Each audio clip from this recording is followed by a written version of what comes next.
begins to increase, then what happens? Life begins to spring forth from the black earth. So the more the sun is present in your life, the more life you see on earth. So there's a direct relationship between the amount of light that you receive from the sun, from the Creator, from God, and activities on planet Earth. And it's constantly changing. Once you understand these changes, then you can begin to synchronize your activities with the activities of the sun. And you literally begin to put yourself in sync with God, in sync with the universe. Another important concept that I'll just share with you briefly, so profoundly important to me, is the fact that our ancestors, ancient African ancestors, studied the sun, studied the stars and the planets. And based upon this study, they divided the day into 24 hours. They divided the year into 365 and a quarter days. They created the concept of time, which meant that they knew that there was a time for everything. Everything in the universe happens on time.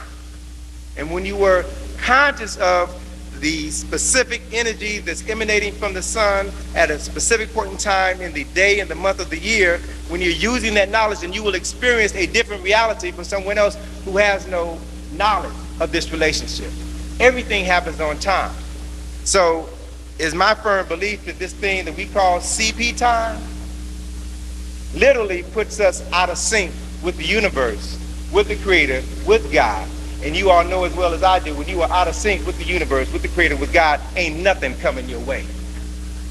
So we've got to begin to see time differently and use time differently in order to bring things into manifestation. Significant portions of the Bible were derived from the so-called books of the dead, the Peridim Heru, the chapters of coming forth into daylight, the pyramid text, the coffin text, and the books of Jehudi. These texts were co-opted by Europeans, specifically at the Council of Nicaea in 332 ACE, when Constantine made Christianity the official state religion of Rome. He convened a meeting of approximately 300 bishops to determine the contents of their holy book. They debated the framework for celebrating Easter. They established Christmas 18 years after the Council of Nicaea, or 350 years after the birth of Jesus the Christ. Christmas was celebrated. What was that all about? It was all designed specifically to keep those people with competitive